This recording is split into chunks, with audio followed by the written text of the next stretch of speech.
Fourth problem, 30 women were examined in a hospital by a doctor and the number of heartbeats per minute were recorded and summarized as follows.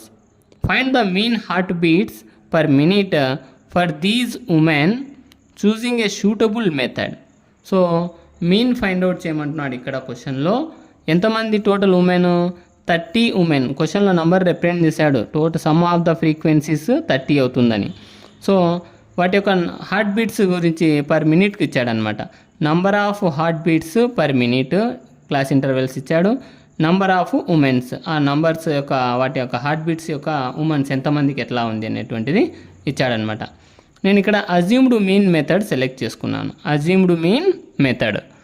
So number of heart beats per minute, number of women ఫ్రీక్వెన్సీగా తీసుకోవాలి. Next class mark ఎక్స్ఐగా తీసుకోవాలి. Deviation method కదా ఇది. D i is equal to x i minus a formula ఎఫ్ఐడిఐను product చేయాలన్నమాట. ఇది assumed mean method యొక్క table అనమాట. So class intervals 65 to 68, 68 to 71, 71 to 74, 74 to 77, 77 to 80, 80 to 83, 83 to 86.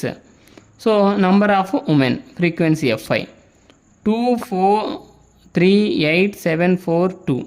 So వీటి యొక్క ఫ్రీక్వెన్సీ క్వశ్చన్లో ఆల్రెడీ 30 అన్నాడు కదా. So sigma f i is equal to 30 అవుతుంది. యాడ్ చేద్దాం.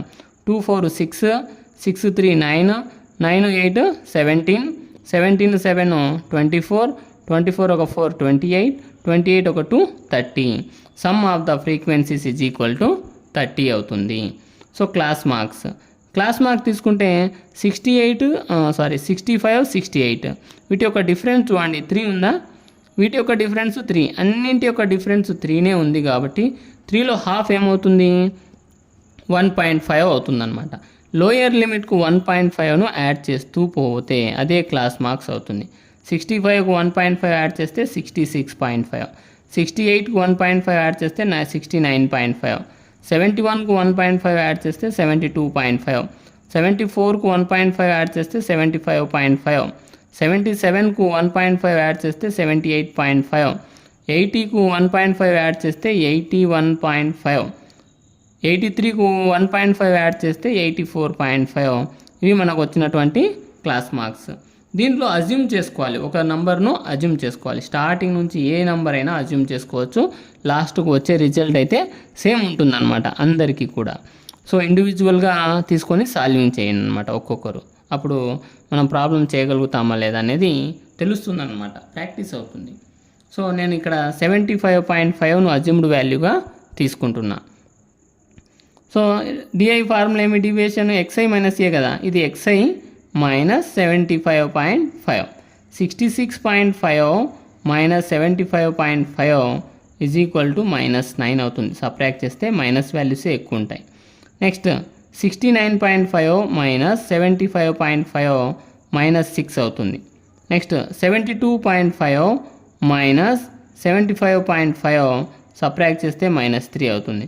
75.5 మైనస్ 75.5 సో సబ్ట్రాక్ట్ చేస్తే 0 అవుతుంది. అంటే పై వాల్యూస్ అన్నీ ఎప్పుడు కూడా నెగిటివ్ వస్తాయి, కింది వాల్యూస్ పాజిటివ్స్ వస్తాయి అన్నమాట ఇలా తీసుకున్నప్పుడు. నెక్స్ట్ 78.5 మైనస్ 75.5 చేస్తే ఎప్పుడు +3 అవుతుంది, పాజిటివ్ వాల్యూస్ వస్తాయి ఇక్కడ. నెక్స్ట్ 81.5 మైనస్ 75.5 సో 6 అవుతుంది. 84.5 మైనస్ 75.5 9 అవుతుందన్నమాట. ఇవన్నీ డీవియేషన్ వాల్యూస్. ఇప్పుడు ఫ్రీక్వెన్సీని డీవియేషన్స్ను ఇంటూ చేయాలి, ప్రోడక్ట్ చేయాలన్నమాట. 2 మైనస్ 9 జా -18, 4 మైనస్ 6 జా -24, 3 మైనస్ 3 జా -9, 8 0 జా 0, 7 3 జా 21, 4 6 జా 24, 2 9 జా 18. ఇవి నెగిటివ్స్ యాడ్ చేయాలి, పాజిటివ్స్ యాడ్ చేయాలి. సేమ్ నంబర్స్ ఉన్నట్లయితే క్యాన్సిల్ చేసుకోవడం బెటర్ అనమాట, best method. +18 -18 both remove. +24 -24 remove. ఇక్కడ -9 +21 ఉంది, ప్లస్లే ఎక్కువ ఉన్నాయి. సో 21లో 9 సబ్ట్రాక్ట్ చేస్తే 12 అవుతుంది అనమాట. సిగ్మా ఎఫ్ఐ డిఐ వచ్చేసి 12. సో మనం క్వశ్చన్లో నుంచి రాసుకుందాం. Here sigma f i is equal to 30, assumed value 75.5 తీసుకున్నాను. Sigma f i d i is equal to 12. So mean x bar is equal to formula ఏమవుతుంది, a plus sigma f i d i by sigma f i అవుతుంది. So a value ఎంత, 75.5 plus sigma f i DI 12 వచ్చింది, 12 by sigma f i 30 వచ్చింది అనమాట. 75.5 plus, so 12 కదా ఇక్కడ, 6 2 జా 6 5 జా 2/5 వచ్చింది. 2/5ను మనం డివిజన్ చేస్తే 0.4 అవుతుంది. సో 75.5కు 0.4 యాడ్ చేస్తే 75.9 అవుతుందన్నమాట. ఇది అప్రాక్సిమేట్లీ 76కి దగ్గరలో ఉందన్నమాట.